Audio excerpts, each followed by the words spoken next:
இன்னைக்கு நாம 2022 ரிலீஸ் ஆன அகண்டா அப்படின்ற படத்தோட ரெண்டாவது பார்ட்டான அகண்டா 2 அப்படின்ற படத்தை பத்தி தான் பார்க்க போறோம். இந்த படத்தோட ஹீரோ பாலகிருஷ்ணா. இவர் எல்லாரும் செல்லமா அன்போட பாலையான்னு கூப்பிடுவாங்க. இவர் படங்களோட ஸ்பெஷாலிட்டி நான் சொல்லி உங்களுக்கு தெரிய வேண்டிய அவசியம் இல்ல. படத்துல லாஜிக் இல்லனாலும் மேஜிக் இருக்கும். அந்த மேஜிக்காக படம் பார்க்கறதுக்காக ஒரு தனி பட்டாளமே இருக்கு இவருக்கு. சும்மா சொல்லக்கூடாது. இந்த படத்தோட ஃபர்ஸ்ட் பார்ட் சூப்பரா இருந்துச்சு. செகண்ட் பார்ட்டுக்கு பயங்கரமான எதிர்பார்ப்பு இருந்துச்சு. ஸ்டார்டிங்ல இருந்து எண்டு வரைக்கும் எந்த சலிப்பும் தட்டாம சூப்பரா கொண்டு போயிருப்பாங்க. விஞ்ஞானம், மெய்ஞானம், ஆன்மீகம், sentiment, action, punch dialogue, duet, ஹீரோயிசம் எல்லா ஆஸ்பெக்ட்லையும் எதுக்குமே பஞ்சம் இல்லாம ஒரு ஃபுல் பேக்டு மசாலா படமா இதை கொடுத்துருக்காங்க. வாங்க இந்த படத்தோட தமிழ் கதை விளக்கத்தை பார்த்து படம் எப்படி இருக்குன்னு தெரிஞ்சுக்கலாம். அதுக்கு முன்னாடி ஒரே ஒரு சின்ன வேண்டுகோள், வீடியோ பார்க்குறவங்களாம் வீடியோ லைக் பண்ணிட்டு சேனலை சப்ஸ்கிரைப் பண்ணி பார்த்தீங்கன்னா எங்களுக்கு இன்னும் ரொம்ப உதவியா இருக்கும். வாங்க வீடியோக்குள்ள போகலாம். இந்த படத்தோட ஸ்டார்டிங் சீனில் டெல்லியில் இருக்கிற NIA பில்டிங், நேஷனல் இன்வெஸ்டிகேஷன் ஏஜென்சியோட ஹெட் குவார்ட்டர்ஸ்ல ஒரு பெரிய மீட்டிங் நடக்குது. இந்த மீட்டிங்ல கவர்மெண்ட்ல இருந்து பெரிய பெரிய அபிஷியல்ஸ் எல்லாம் கலந்துக்கிறாங்க.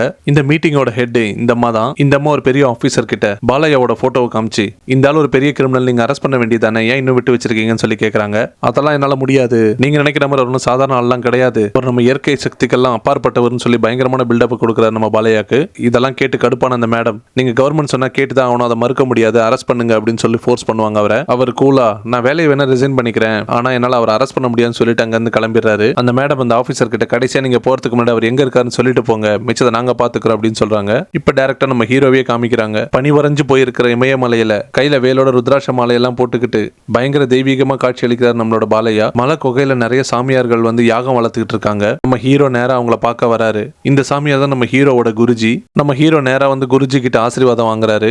குருஜி நம்ம ஹீரோவை பார்த்து, இதுவரைக்கும் ஏற்பட்ட எவ்வளவு சவால்களை நீ சமாளிச்சிருக்க, அதுல ஜெயிச்சும் இருக்க, ஆனா எதிர்காலத்துல இன்னும் பெரிய பிரச்சனைகள் வரப்போகுது மக்களுக்கு, அந்த பிரச்சனை இருந்து மக்களை நீ தான் காப்பாற்றணும், நீ எதிர்காலத்துல வரப்போற அந்த பிரச்சனைகளை சமாளிக்கிறதுக்கு அஷ்டசித்திங்கிற மகா சக்தியை உன்னோட கட்டுப்பாட்டுக்குள்ள கொண்டு வரணும். அப்படி நீ செஞ்சுட்டேன்னா இனி எதிர்காலத்துல என்ன சோதனைகள் வந்தாலும் உன்னை யாராலையும் தோக்கடிக்க முடியாது, அது எல்லா பிரச்சனைகள்ல இருந்து உனக்கு வெற்றி மேல வெற்றியை தான் வாங்கி தரும் அப்படி நம்ம குருஜி சொல்றாரு. இதை கேட்டோன்னு நம்ம ஹீரோ, கண்டிப்பா நான் சிவனை நோக்கி தவம் பண்ணி அந்த அஷ்டசித்தியை வரமா வாங்குவேன் அப்படின்னு சொல்லிட்டு இமயமலையில ஒரு குகையில தவம் இருக்க போயிடுறாரு. அங்க அப்படியே சீன் கட் ஆகுது. இப்ப நம்ம இந்தியா சைனா பார்டர்ல இருக்கிற ஒரு சின்ன கிராமத்தை காமிக்கிறாங்க. அங்க புத்தரை வழிபடுற சில மக்கள் சந்தோஷமா ஒரு பண்டிகையை கொண்டாடிட்டு இருக்காங்க. ஆக்சுவலா இந்த கிராமம் வந்து சைனாவோட கட்டுப்பாட்டுல இருக்கு. சைனா வந்து இங்க ஒரு ராணுவ அதிகாரியை வந்து அப்பாயின்மெண்ட் பண்ணியிருப்பாங்க. இந்த கிராமம் அவரோட கட்டுப்பாட்டுல தான் இருக்கும். ஆக்சுவலா 3 தலைமுறையா இந்த கிராமத்தை பாதுகாக்கிற பொறுப்பு இந்த ராணுவ அதிகாரி கிட்ட தான் இருக்கு. ஃபர்ஸ்ட் இவங்க தாத்தா, அப்புறம் அப்பா, இப்ப இவர் பாத்துக்கிறாரு இந்த கிராமத்தை. திடீர்னு இந்த ராணுவ அதிகாரி தன்னோட படைகளை கூட்டிட்டு அந்த கிராமத்துக்கு போயிட்டு அந்த கொண்டாட்டம் நடந்துட்டு இருக்கும் போது பொதுமக்கள் மேல பயங்கரமா துப்பாக்கிச்சூடு நடத்துறாரு. நிறைய பேர் அதுல இறந்தும் போறாங்க. ஆக்சுவலா அவர் ஏன் அப்படி பண்றாருன்னா, இந்த கிராமத்துல இருக்கிற புத்த பிட்சு இந்த ராணுவ அதிகாரி ரொம்ப மோசமானவர், இவரை இந்த இடத்துல இருந்து வேற இடத்துக்கு டிரான்ஸ்பர் பண்ணணும் அப்படின்னு சொல்லி இவர் மேலேயே கம்ப்ளைண்ட் கொடுத்திருக்காங்க மேல் இடத்துல. அத்தோட நிக்காம, அப்படி நாங்க இந்த ராணுவ அதிகாரியோட கட்டுப்பாட்டுல தான் நாங்க இங்க இருக்கணும்னா அதுக்கு நாங்க இந்தியாவோடய சேர்ந்துப்போம் அப்படின்னு சொல்லி அந்த லெட்டர்ல குறிப்பிட்டிருப்பாங்க. இதனாலதான் அந்த ராணுவ அதிகாரி கடுப்பாயி வந்து கம்ப்ளைண்ட் கொடுத்த புத்த பிட்சுவை பிடிச்சு சுட்டுட்டு அங்க இருந்த மத்தவங்களையும் காலி பண்ணிட்டு தலைமை குருவை பார்த்து, இனிமே என்னை பத்தி யாரா கம்ப்ளைண்ட் எல்லாம் கொடுத்தீங்கன்னா உங்க எல்லாருக்கும் இதான் கதி, அதுவும் கடவுளா இருந்தா கூட அப்படின்னு சொல்லிட்டு ஒரு வார்னிங்க போட்டு போறாரு. அந்த அதிகாரி கிளம்பும் போது திடீர்னு அவருக்கு ஏதோ ஒரு தகவல் வருது. உடனே அர்ஜென்ட்டா கிளம்பி போறாரு பார்டருக்கு. போய் பார்த்தா அங்க நிறைய டெட் பாடியை வச்சிருக்காங்க. ஆக்சுவலா என்ன நடந்திருக்குன்னா, இந்தியா சைனா பார்டர்ல நம்மளோட படைக்கும் சீன படைக்கும் பயங்கரமான கைகலப்பு நடந்திருக்கு. ராணுவ அதிகாரியோட மகனும் சீன ராணுவத்துல தான் வேலை பார்க்கறான். அவன் அந்த பார்டர்ல நடந்த சண்டையில கலந்திருப்பான். அதுல நம்ம இந்திய ராணுவ அதிகாரி அடிச்ச அடியில நம்ம சீன ராணுவ அதிகாரியோட பையன் அங்கேயே ஸ்பாட்ல இறந்திருக்கான். இதையெல்லாம் சீன சோல்ஜர்ஸ் அந்த சீன ராணுவ அதிகாரி கிட்ட சொல்றாங்க.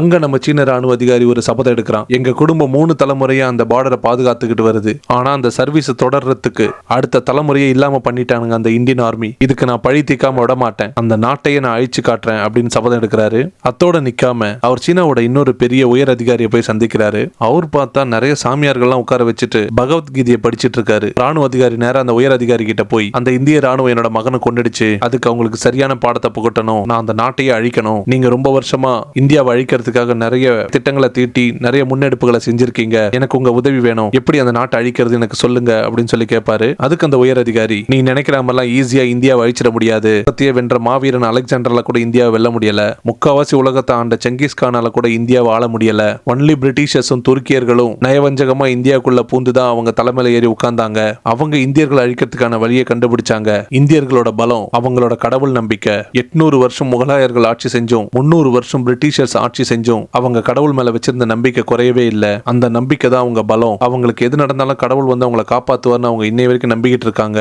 அந்த நம்பிக்கை தான் அவங்களுக்கு பலம் தருது. அந்த கடவுள் நம்பிக்கையை ஒழிச்சாதான் நம்ம அந்த நாட்டை அழிக்க முடியும் அப்படின்னு அந்த உயர் அதிகாரி சொல்றாரு. இதை கேட்ட ராணுவ அதிகாரி, எப்படி அந்த கடவுள் நம்பிக்கையை ஒழிக்கிறது? அதுக்கு நம்ம உயர் அதிகாரி, அதுக்காக தான் நான் ரொம்ப வருஷமா பாடுபட்டு உருவாக்கணும் ஒரு ஆயுதம் இருக்கு. ஆனா அந்த ஆயுதத்தை நம்ம கவர்மெண்டே ஒழிச்சு வச்சிருச்சு. நீ அதை கண்டுபிடிச்சு எடுத்துட்டு வா. இந்தியாவை எப்படி அழிக்கிறது நான் உனக்கு சொல்றேன் அப்படின்னு அந்த உயர் அதிகாரி சொல்றாரு. இதுக்கு அந்த ராணுவ அதிகாரி, அது எங்க இருந்தாலும் நான் கொண்டு வரேன், இந்தியாவை நான் அழிக்காம விட மாட்டேன்னு அவர் சபதம் போடுறாரு. இது ஒரு பக்கம் நடந்துட்டு இருக்க, இப்ப நம்ம பிரதமர் ஆபீஸ காமிக்கிறாங்க. பிரதமரோட முப்படை தலைவர்களோட மீட்டிங் நடக்குது. அதுல ஒரு அதிகாரி பார்டர்ல நடந்த சண்டையை பத்தின எல்லா விஷயத்தையும் பிரதமருக்கு சொல்றாங்க. அதுல நம்ம ராணுவ அதிகாரி ஜாங்லியோட பையன் இறந்ததையும் சொல்றாங்க. இது சாதாரண விஷயம் இல்ல சார், கண்டிப்பா நம்ம நாட்டை தாக்கிறதுக்கு என்ன வேணா பண்ணுவான், நம்ம உஷாரா இருக்கணும் அப்படின்னு சொல்றாரு. நம்ம பிரதமர், நம்ம முப்படைகளுக்கு எல்லா அதிகாரத்தையும் நான் தரேன், நம்ம நாட்டோட பாதுகாப்புக்கு அவங்க என்ன வேணா செய்யலாம்னு சொல்லி அவங்களுக்கு அதிகாரத்தை கொடுக்கிறாரு. இந்த மீட்டிங் நடந்துட்டு இருக்கும் போது ஆந்திரால இருக்கிற கடப்பாவோட கலெக்டர் நம்ம பிரதமரை சந்திக்கிறதுக்கு வராரு. பிரதமர் மீட்டிங்ல இருக்கனால பிரதமரோட செக்ரட்டரியை சந்திக்க சொல்றாங்க நம்ம கலெக்டரை. இப்ப நம்ம கலெக்டர் செக்ரட்டரியை சந்திச்சு பிரதமர் கலந்துக்க இருக்கிற கிராமப்புற வளர்ச்சி திட்டத்துல இருக்கிற சாந்திபுரத்தை எடுக்கணும். செக்ரட்டரி, ஏன் பிரதமர் இதை அறிவிச்சார்னா அந்த கிராமத்துக்கு நிறைய நல்லது நடக்கும், ஏன் நீங்க வேண்டாம்னு சொல்றீங்க அப்படின்னு கேக்குறாங்க. கலெக்டர், பிரதமர் இந்த திட்டத்தை அறிவிச்ச உடனே நான் மாவட்ட எஸ்பியும் லோக்கல் போலீஸ் ஸ்டேஷன்ல இருந்து போயிட்டு அந்த கிராமத்தை ஒரு சின்ன இன்ஸ்பெக்ஷன் பண்ணிட்டு வர சொன்னேன். ஆனா அந்த கிராமம் ஃபுல்லா ஒரு மாஃபியா குரூப்பே இருக்கு. அந்த ஊர் ஃபுல்லா கஞ்சா சாகுபடி பண்றாங்க. இந்தியா ஃபுல்லா அங்க இருந்து கஞ்சா டெலிவரி ஆயிட்டு இருக்கு. நம்மளால அந்த இடத்த ஒண்ணுமே பண்ண முடியாது. அது மட்டும் இல்லாம இன்ஸ்பெக்ஷனுக்கு போன நம்மளோட அதிகாரிகள் எல்லாம் அடிச்சு அவங்க கட்டி போட்டு வச்சிருக்கானுங்க. நாம மீறி ஏதாவது முடிவு எடுத்தோம்னா இந்த அதிகாரிகளோட உயிருக்கெல்லாம் ஆபத்து. பிரதமர் விசிட்டை வித்ட்ரா பண்ணணும்னு சொல்றது கேட்கறதுக்காக தான் நான் வந்தேன் அப்படின்னு சொல்லுவார் கலெக்டர் நம்ம செக்ரட்டரி கிட்ட. செக்ரட்டரி கூலா, இதெல்லாம் ஒரு மேட்டரே இல்ல, இந்த லோக்கல் ரவுடிங் எல்லாம் ஹேண்டில் பண்றதுக்கு நம்ம கிட்ட ஒரு ஆள் இருக்காரு, மீட்டிங்க்கு இன்னும் எவ்வளவு நேரம் இருக்குன்னு சொல்லி கேட்பாங்க.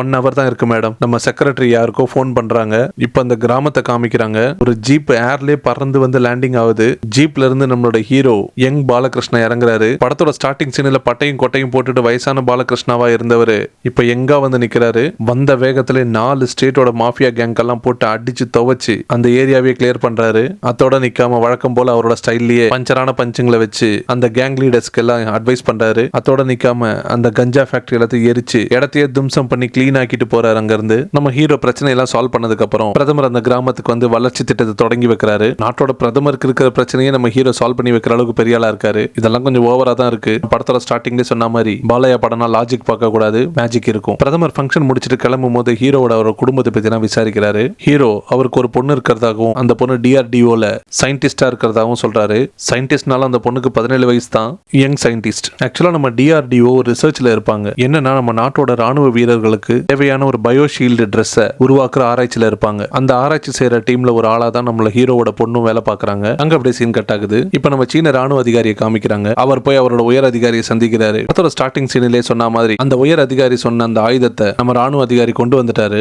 இப்ப அந்த உயர் அதிகாரி கிட்ட இந்தியாவை தாக்குறதுக்கு நம்ம எப்படி இதை பயன்படுத்தணும் சொல்லுங்க அப்படின்னு சொல்லி கேட்பாரு. அது என்னால முடியாது, அதை சொல்றதுக்கு ஒரு ஆள் இருக்காரு, அவரோட பேர் தாக்கூர். இதை கேட்டோன்னு நம்ம ராணுவ அதிகாரிக்கு பயங்கர அதிர்ச்சி. ஒரு இந்தியன் எப்படி இந்திய நாட்டை காட்டி கொடுப்பான், அவன் நமக்கு எப்படி உதவி செய்வான்னு சொல்லி கேட்பாரு. அஜித் தாக்கூரை நீ மீட் பண்ணணும், அவன் உனக்கு எல்லா உதவியும் பண்ணுவான் அப்படின்னு சொல்லுவாரு. இப்ப நம்ம பிரதமர் ஆபீஸ காமிக்கிறாங்க. மணிப்பூர்ல பயங்கரமான கலவரம் நடந்திருக்கும். பிரதமர் அந்த நியூஸ் எல்லாம் பாத்துக்கிட்டு இருப்பாரு. இப்ப அந்த அஜித் தாக்கூர் நேரா பிரதமரை வந்து மீட் பண்றாரு. பிரதமர் அஜித் கிட்ட, ஏன் இப்படி பண்ண, மணிப்பூர்ல நடந்த கலவரத்துக்கு உங்க ஆளுங்க தான் காரணம்னு இன்டெலிஜென்ஸ் ரிப்போர்ட் வந்திருக்கு, அப்பாவி பொதுமக்கள் என்ன பண்ணாங்கன்னு சொல்லி கேட்பாரு பிரதமர். தாக்கூர், அதுக்கு காரணம் நீங்க தான், நீங்க உட்கார்ந்து இருக்கிற சேர் தான், என் அப்பா உட்கார வேண்டிய சேரு, உங்க நேரம் நல்லா இருந்து நீங்க உட்கார்ந்துட்டீங்க, இப்போவும் நான் உட்கார வேண்டிய சேரு, ஆனா நான் எதிர்கட்சியில இருக்க, நீங்க அந்த சேர்ல இருக்கீங்க, இது தொடர்ற வரைக்கும் இந்த மாதிரி கலவரங்களும் தொடர்ந்துகிட்டே இருக்கும் அப்படின்னு சொல்லி தாக்கூர் வார்னிங்க போடுறாரு. பிரதமர், என்னால அரசியல் ரீதியா உன்னை ஒன்னும் செய்ய முடியாம இருக்கலாம், ஆனா மேல இருக்கிறவன் எல்லாம் பாத்துக்கிட்டு தான் இருக்கான், நீ பண்ற அநியாயத்துக்கெல்லாம் உன்னை சும்மா விட மாட்டான்னு சொல்லி இவரும் ஒரு பதில் வார்னிங்க போடுறாரு. இங்க அப்படியே சீன் கட் ஆகுது. இந்த பக்கம் நம்ம ஹீரோவோட பொண்ணுக்கு பர்த்டே. ஹீரோ பர்த்டே ஊர்ல செலிப்ரேட் பண்றதுக்காக அவரோட பொண்ணை வர சொல்லுவாரு லெட்டர் போட்டு. ஹீரோவோட பொண்ணு பயோஷீல்டு ப்ராஜெக்ட்ல ஒர்க் பண்ணிட்டு இருக்கறனால என்னால வர முடியாதப்பா அப்படின்னு சொல்லிடும் ஹீரோ கிட்ட. ஹீரோவோட பொண்ணு ஒர்க் பண்ற டீமுக்கு ஒரு டீம் லீடர் இருப்பாங்க. டீம் லீடர் இந்த விஷயம் தெரிஞ்சு, அர்ச்சனா நீ உங்க ஊருக்கு போகலாம், ரிசர்ச் ரிப்போர்ட் எல்லாம் கவர்மெண்ட்டுக்கு அனுப்பிச்சிருக்கோம், அப்ரூவல் ஆகி வரதுக்கு டைம் ஆகும், உன்னோட பர்த்டே நீ ஊருக்கே போய் செலிப்ரேட் பண்ணலாம்னு சொல்லி அவங்க பெர்மிஷன் கொடுக்குறாங்க. அர்ச்சனா, அப்ப நம்ம எல்லாருமே போலாம் மேடம், நீங்களும் வாங்கன்னு சொல்லி அவங்களையும் கூட கூப்பிடுறாங்க. மேடமும் சம்மதிக்கிறாங்க. ஜனனி ஊருக்கு வரத அவங்க அப்பாவுக்கு தகவல் சொல்லி அனுப்புறா. பொண்ணு வரது தெரிஞ்சு பயங்கர சந்தோஷமாயிட்டு பாலையா ஒரு பெரிய விருந்தே ரெடி பண்ணி வைக்கிறாரு. பொண்ணு வந்தோன்னு சந்தோஷமா வரவேற்று பாட்டி கிட்ட போய் ஆசீர்வாதம் வாங்கிக்கமான்னு சொல்றாரு. அந்த பொண்ணு பாட்டி கிட்ட ஆசீர்வாதம் வாங்கலான்னு போனா பாட்டி ஒரு ரூம்ல அழுதுகிட்டே உட்கார்ந்துருக்காங்க. ஆக்சுவலா இந்த பாட்டி ஏன் வருத்தத்துல இருக்காங்கன்னா, இந்த பாட்டிக்கு 2 பசங்க. முதல் பாலகிருஷ்ண தான் சிவனை நோக்கி தவம் பண்றதுக்கு இமயமலைக்கு போயிருவாரு. இவங்களுக்கு மூத்த புள்ள மேல பயங்கர பாசம். சிவன் தான் தன்னோட மகனை கூட்டிக்கிட்டாருன்னு சொல்லி சிவன் மேலே கோவத்துல இருக்காங்க. 2வது பையனான பாலகிருஷ்ணா தான் வீட்டுல இருக்காரு. பேத்தி, என்ன பாட்டி நான் உன்னை பார்க்கலான்னு வந்தா நீ இந்த மாதிரி சோகமா உட்கார்ந்துருக்க, இன்னைக்கு என் பிறந்த நாள் கிஃப்ட் எங்கன்னு சொல்லி கேட்கறா. பாட்டி ஆசீர்வாதம் பண்ணி கொஞ்சம் ஜுவல்ஸ் எல்லாம் கொடுக்குறாங்க அந்த பேத்திக்கு. இப்ப ராத்திரி வீட்டுல தடபடலாம் விருந்தெல்லாம் நடக்குது. சோ மறுநாள் லீவ் எல்லாம் முடிஞ்சு ஊருக்கு கிளம்புறாங்க. அப்ப ஜனனியோட ப்ராஜெக்ட் லீடர், அப்ப நாங்க கிளம்புறோம், உங்க விருந்துக்கு ரொம்ப நன்றி அப்படின்ட்டு ஹீரோ கிட்ட அப்படியே பேச்சு கொடுக்குறாங்க. இப்ப நம்ம பாலையா நீங்க எப்படி மிலிட்டரிக்கு வந்தீங்கன்னு சொல்லி கேக்குறாங்க.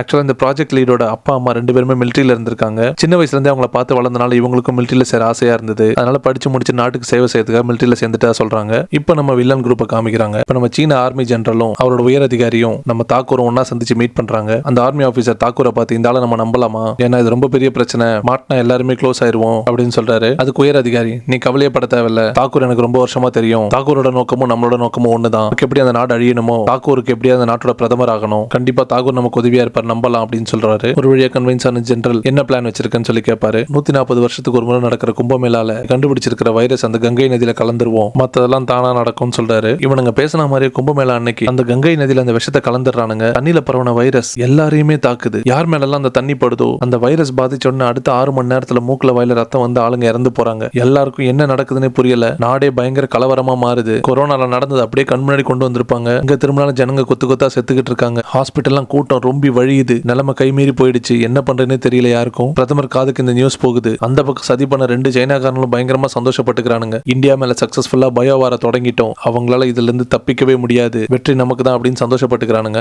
இதுதான் சந்தர்ப்பம்னு தாகூர் அவனோட வேலையை ஆரம்பிக்கிறான். எதிர்கட்சி தலைவரா ஜனங்களை நலம் விசாரிக்க போற மாதிரி போய் அப்படியே ஒரு பிரஸ் மீட் கொடுக்குறாரு. மகா கும்பமேளாவில இப்படி நடந்திருக்கு, கடவுள் இருந்தா இதெல்லாம் பாத்துக்கிட்டு இருப்பாரா, கடவுள் இல்ல, எனக்கும் கடவுள் நம்பிக்கை இருந்துச்சு, ஆனா இங்க ஜனங்கள்லாம் கொத்து கொத்தா சாவறது என் கண் முன்னாடி பார்க்கும் போது எனக்கே கடவுள் இருக்காரான்னு சந்தேகம் வந்துருச்சு. அவர் கழுத்துல அந்த மாலை எல்லாம் கழட்டி போட்டு கடவுள் இல்லன்னு சொல்லி அங்கேயே ஒரு பெரிய சீனா போறாரு. தாகூர் பேசுறதை கேட்டு உண்மையிலே ஜனங்களுக்கு எல்லாம் நம்பிக்கை போகுது. இந்த பிரஸ் மீட் லைவ்ல சைனாக்காரனுங்க, பொதுமக்கள், பிரதமர் எல்லாருமே பாத்துக்கிட்டு இருக்காங்க. நிலைமை ரொம்ப கைமீறி பெரிய லெவல்ல போயிடுச்சு. இந்த லைவ் நியூஸை பார்த்த பிரதமர் செம்ம காண்டாயி டென்ஷன் ஆயிடுறாரு. இந்த சந்தர்ப்பத்தை எதிர்கட்சிக்காரங்க அரசியலாக்க பாக்குறாங்க. எந்த தப்பு நடந்தாலும் ஆளுங்கட்சியை குறை சொல்ற இவனுங்க இந்த டைம் கடவுளையே குறை சொல்ல ஆரம்பிச்சிட்டானுங்க. ஜனங்களுக்கு கடவுள் மேல நம்பிக்கை போயிடுச்சுன்னா நாட்டுல வன்முறை அதிகமாயிடும், அரசாங்கத்தால கட்டுப்படுத்த முடியாது, அதை அவங்களுக்கு சாதகமாக்கி அரசியல் பண்ணலான்னு பாக்குறானுங்க. நாம ஜனங்களுக்கு நம்பிக்கை கொடுக்கணும், முதல்ல ஜனங்க கொத்து கொத்தா சாகிறது தடுக்கணும், சீக்கிரம் வேக்சினேஷனுக்கு ஏற்பாடு பண்ணுங்கன்னு சொல்றாரு பிரதமர். நம்ம நாட்டோட DRDO, நம்ம நாட்டு ராணுவ வீரர்கள் இந்த மாதிரி பயோவார்ல இருந்து தப்பிக்கிறதுக்காக ஒரு பயோஷீல்டு ப்ராஜெக்ட் ஆல்ரெடி ரெடி பண்ணிக்கிட்டு இருப்பாங்க.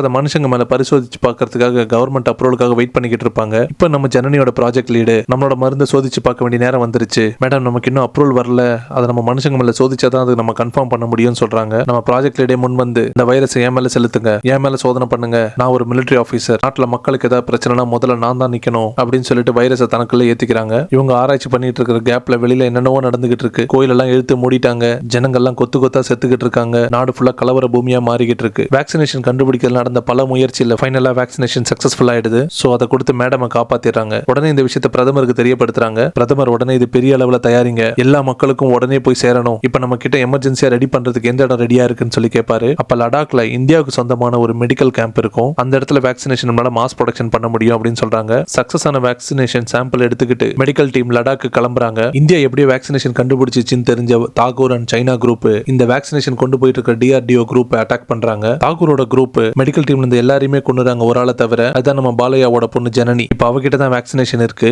ஜனனியை துரத்திட்டு வந்த வில்லன் குரூப் ஒரு இடத்துல அவளை சுத்தி வளைச்சிடுறாங்க. வில்லன் அவ கையில இருந்த பேக்கை புடிங்கி பேக்ல இருந்த மருந்த கையில எடுப்பான். அந்த வேக்சினேஷன் சிவலிங்கம் இருக்கிற ஒரு ருத்ராட்ச மாலையில சுத்தி இருக்கும். அந்த மாலை வெளியில வந்தோடனே ஆல்ரெடி இமயமலையில தவத்துல இருந்த பாலையா பனிமலையை உடைச்சுக்கிட்டு சீறி எழுந்து வராரு. உண்மையாலே பயங்கரமான கூஸ் பம்ப் சீன் இது. இந்த ஒரு ஃபைட் சீனை மட்டும் மிஸ் பண்ணிடாதீங்க. இந்த ஒரு ஃபைட்டுக்காக மட்டுமே படத்தை தியேட்டர்ல பார்க்கலாம். இந்த ஃபைட்ல ஒன்லி மேஜிக் மட்டும் இல்லாம கொஞ்சம் லாஜிக்கும் சேர்ந்து ஈக்குவலா சூப்பரா இருக்கும். எல்லாரையும் அடிச்சு திம்சம் பண்ணி ஜனனியை காப்பாத்திட்டாரு சக்சஸ்ஃபுல்லா. வேக்சினேஷன் கண்டுபிடிச்ச DRDO குரூப்ல இருந்த எல்லாரும் இறந்துட்டாங்கன்ற விஷயம் பிரதமர் காதுக்கு போது. எல்லாருக்குமே பயங்கரமான ஷாக். பிரதமருக்கு பயங்கரமான ஆச்சரியம், எப்படி இவ்வளவு பாதுகாப்பை தாண்டி இந்த விஷயம் நடந்தது, இந்த இடத்துல தான் இந்த ரிசர்ச் பண்ணிக்கிட்டு இருக்கோம், மருந்து கண்டுபிடிச்சுன்னு எப்படி அவங்களுக்கு தெரியும், அவர் பயங்கர குழப்பத்துல இருக்காரு. அதே சமயம் பிரதமரோட செக்ரட்டரி நம்ம பாலையாக்கு போன் பண்ணி நடந்த விஷயத்தெல்லாம் சொல்றாங்க. பொண்ணுக்கு என்ன ஆச்சுன்னு தெரியாம அதிர்ச்சியில பாலையா இருக்காரு. அதே சமயம் பாலையாவோட அம்மா ரொம்ப படுத்த படுக்கை ஆயிடுறாங்க. அவங்க உடல்நல ரொம்ப மோசமாயிடுது. அவங்க பாலையா கிட்ட நான் இறந்தா அவங்க அண்ணன் தான் வந்து எனக்கு கொல்லி வைக்கணும், வாழ்ற காலத்துல தான் அவன் என் கூட இல்ல, நான் இறந்ததுக்கு அப்புறம் இந்த ஆசையா நிறைவேற்றி வைப்பியான்னு சொல்லி பாலையா கிட்ட கேக்குறாங்க. அவர் அதெல்லாம் ஒண்ணு நடக்காதுமான்னு சொல்லி சமாதானப்படுத்துறாரு. ஆக்சுவலா நம்ம தாகூர் அமிச்ச ஆளுங்க கிட்ட இருந்து எந்த தகவலும் இல்ல. அதனால தாகூரே நேரா அந்த இடத்துக்கு போறான். அங்க போய் பார்த்தா தாகூரோட ஆளுங்க எல்லாம் செத்து கிடக்குறாங்க. ஆல்ரெடி நம்ம பாலகிருஷ்ணன் எல்லாருமே பந்தாடிட்டு போயிருப்பாருங்க. நம்ம தாகூர் என்ன நடந்துன்னு தெரியாம குழப்பத்துல நின்னுட்டு இருக்கும் போது அந்த இடத்துல துஷ்ட சக்தியை வணங்குற ஒரு மாந்திரிகம் பண்ற குரூப் ஆளுங்க வராங்க. அந்த ஆளு நேரா தாகூர் கிட்ட வந்து அப்பாக்கு நீ கொல்லி வச்சியான்னு சொல்லி கேட்பான். தாகூர் இல்லன்னு சொல்லுவான். உங்க அப்பா எப்படி செத்தாரு உனக்கு தெரியுமா, உங்க அப்பாவை யார் கொன்னதுனாது உனக்கு தெரியுமா, நான் யாருன்னு உனக்கு தெரியுமான்னு சொல்லி அந்த மந்திரவாதி கேட்பாரு. தாகூர் எல்லாத்துக்குமே தெரியாதுன்னு சொல்லிடுவாரு. அங்க இருந்து அப்படியே ஒரு பிளாஷ்பேக் பிளாஷ்பேக் போகுது. இந்த மந்திரவாதியோட பேரு நேத்ரா. தாகூரோட அப்பா உயிரோட இருக்கும் போது இந்த நேத்ராவை போய் மீட் பண்ணிருக்காரு. எதுக்காகன்னா தாகூரோட அப்பாவுக்கு இந்த நாட்டோட பிரதமர் ஆகணும், இந்த நாட்டை ஆளணும் பயங்கரமான தீராத வெறி. ஆனா இப்ப பிரதமரா இருக்கிறவருக்கு தான் பயங்கரமான செல்வாக்கு இருந்திருக்கு. அப்பவும் ஒரு பிரதமர் ஆகக்கூடாது, அவருக்கு செய்வினை வைக்கணும்னு சொல்லி தான் நேத்ராவை போய் பாக்குறாரு தாகூரோட அப்பா. அதுக்கு அந்த மந்திரவாதி கல்யாணம் ஆகாத 8 பிராமண பசங்களை கொண்டு வா, அவங்கள பலி கொடுத்த அடுத்த நிமிஷம் நீ இந்த நாட்டோட பிரதமர் ஆயிடலாம், அதிகாரம் உனக்கு உரிமை எனக்குன்னு சொல்லி ஒரு டீல போடுறான். நேத்ரா சொன்ன மாதிரி தாகூரோட அப்பா பலி கொடுக்கறதுக்கு 8 பிராமணர்களை ரெடி பண்றாரு. பலி கொடுக்க போற நேரத்துல நம்ம பாலையா வராரு. வந்து அந்த யாகத்தை எல்லாம் கழிச்சு அடிச்சு எல்லாரையும் தும்சம் பண்றாரு. இந்த ஃபைட் சீன் சூப்பரா இருக்கும். பாலையா அதோட நிக்காம தாகூரோட அப்பாவையும் வேலால குத்தி கொலை பண்ணி நேத்ராவை தூக்கி தீல போட்டு போயிடுறாரு. அதுல இருந்து எப்படியோ தப்பிச்சு இப்ப திரும்ப பாலையாவை பழி வாங்கறதுக்காக வந்திருக்கான் நேத்ரா. இது ஒரு பக்கம் போயிட்டு இருக்க பாலையா இமயமலையில இருக்கிற கோயில திறந்து பூஜை ஆரம்பிக்கிறாரு. சாமிக்கு விளக்கேத்துறாரு. இதையெல்லாம் பார்த்து அங்க இருக்கிற மக்கள் வந்து பயங்கரமா அவரை திட்டுறாங்க. கடவுள் இல்ல, கடவுள் எந்த காலத்திலும் வந்து காப்பாற்ற மாட்டாரு, இதுக்காக வெட்டி அதெல்லாம் பண்ணிக்கிட்டு இருக்கீங்கன்னு சொல்லி அவரை திட்டுறாங்க. அவர் எல்லாருக்கும் அட்வைஸ் பண்ணி பாலையா இந்த பக்கம் பீப்பிளை கன்வின்ஸ் பண்ணிட்டு இருக்கும் போது ஜனனி பிரதமரோட செக்ரட்டரி கால் பண்ணி தான் மட்டும் உயிர் பொழைச்சிட்டதாகவும் அவகிட்ட தான் வேக்சினேஷன் இருக்கிறதாகவும் சொல்றா. செக்ரட்டரி இந்த விஷயத்தை உடனே பிரதமருக்கு தெரியப்படுத்துறாங்க. பிரதமருக்கு பயங்கர சந்தோஷம். உடனே ஜனனியை காப்பாத்துறதுக்கு ஒரு ரெஸ்கியூ டீம் அனுப்புறாரு. ரெஸ்கியூ டீம் ஹெலிகாப்டர்ல வருது. அதே சமயம் தாகூர் நேத்ரா 2 பேரும் அவங்களோட ஆளுங்களோட இங்க வந்துடுறாங்க. அந்த ஹெலிகாப்டர் வர வழியிலே சுட்டு வெடிக்க வச்சிடறானுங்க. நம்ம பாலையா எல்லாரையும் சும்மா பந்தாடி அடிச்சு தும்சம் பண்ணி காலி பண்றாரு எல்லாரையும். அதே சமயம் நம்ம ஜனனிக்கு ஒரு போன் வருது. என்னன்னா ஜனனியோட பாட்டி இறந்து போயிட்டதா சொல்றாங்க. இதை கேட்ட ஜனனி பயங்கரமா அழுகிறா. அழுதுகிட்டு நம்ம பாலையா கிட்ட போயிட்டு பாட்டி இறந்துட்டாங்க, அவங்களோட ஆசை கடைசியா நீங்க தான் வந்து கொல்லி போடணும்ன்றது, வாழும்போதான் நீங்க அவங்கள வந்து பார்க்கல, தயவு செஞ்சு வாங்கன்னு சொல்லி கூப்பிடுவாங்க. ஆனா நம்ம பாலையா உட்காந்து தவம் பண்ணிக்கிட்டு இருப்பாரு. இந்த பக்கம் பாலையாவோட தம்பி பாலையா அம்மாவுக்கு கொல்லி வைக்க போறாரு. அந்த டைம் அண்ணன் பாலையா வராரு. அம்மாவோட கடைசி ஆசை நிறைவேற்றி வைக்கிறதுக்கு அவரே கொல்லி வைக்கிறாரு. பாலையா கொல்லி வச்ச உடனே இந்த உடம்புல இருந்து ஆத்மா பிரியுது. அம்மாவோட ஆத்மா பாலையாவை பார்த்து அழுகும் போது திடீர்னு பார்த்தா பாலையா அப்படியே சிவனா மாறுறாரு. அப்ப பாலையாவோட அம்மா, என் பையன் வந்து எனக்கு கொல்லி வைக்கணும்னு ஆசைப்பட்டேன், ஆனா எனக்கு அந்த சிவனே வந்து கொல்லி வச்சிருக்காரு, எவ்வளவு பெரிய பாக்கியசாலின்னு சொல்லி சந்தோஷப்படுவாங்க.